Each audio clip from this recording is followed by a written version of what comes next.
in South Africa, I can't help thinking it's a tournament that should be happening on an annual basis in the United Arab Emirates. To start with, there's the weather. At this time of year in Dubai, Abu Dhabi and Sharjah, it's warm, unlike the chilly evenings of Johannesburg or Cape Town, and also predictable, unlike the rain in Durban that confirmed the Kolkata Knight Riders' early exit. The issues the 2012 tournament has experienced with the weather are a legacy of the fact that it, like ICC events, is shoehorned into a place in the calendar where it doesn't interfere with the international commitments of countries with competing teams. To illustrate that point, the tournament would be a fantastic event in South Africa in January, when the weather is warmer and much more predictable, the pitches have lost their early season sting, and the school holidays are taking place. But to do that would mean interrupting not only South Africa's usual international commitments at that time, and also those of the other countries, all of whom would be under pressure to include top players to ensure the tournament's integrity. And that is something that, even in a climate where 2020 cricket is assuming greater and greater importance, is not going to happen, at least not now. The pitches in the UAE are also much more like those in the subcontinent than is the case in Australia or South Africa, and that, in turn, would mean a much more likely passage to the latter stages for IPL sides, something guaranteed to give the all-important television ratings an upward bump. Then there's the crowds. Far too many of the matches in the Champions League outside of the weekends have taken place in front of near-empty banks of seating. Not a great look for a tournament that brings together the best domestic 2020 sides in the world.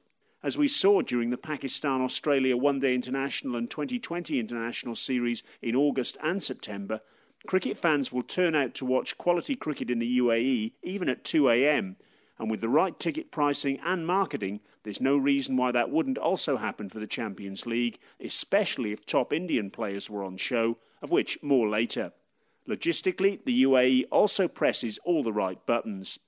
Dubai and Abu Dhabi are hubs for international travel and are stopping off points for sides heading all over the world.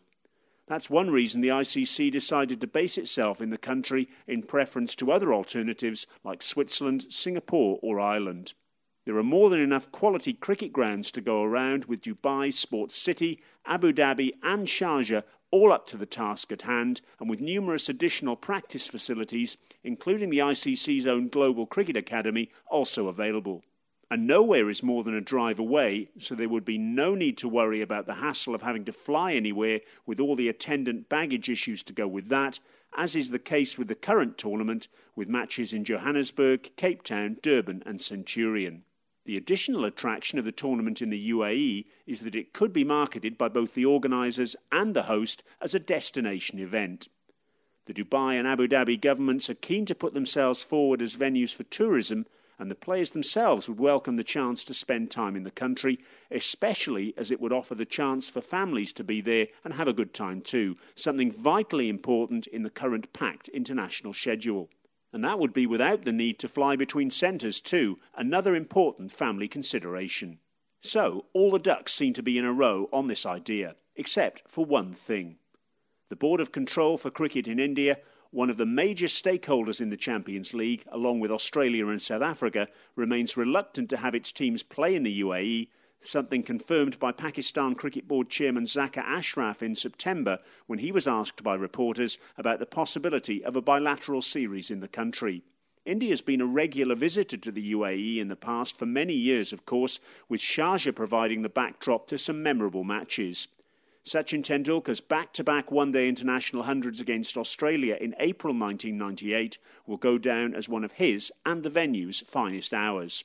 But India haven't been to the UAE since playing Pakistan in Abu Dhabi in 2006 in matches to mark the opening of the stadium there, with their reluctance to return apparently based on uneasiness concerning the country's past alleged links to corruption.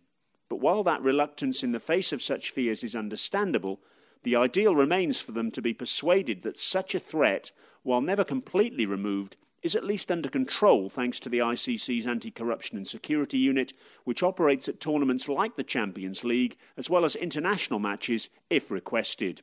The new Emirates Cricket Board Chief Executive Officer is David East, the former Essex wicketkeeper who's resigned from an identical role with that county after holding it for more than a decade in order to succeed the retired Dilawar Mani.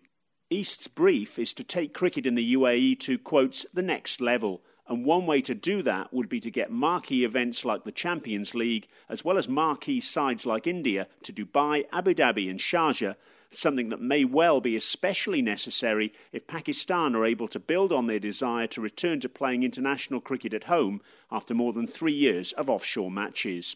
East starts his new role in the UAE in January 2013, and already his in-tray looks not only full, but also full of interesting possibilities.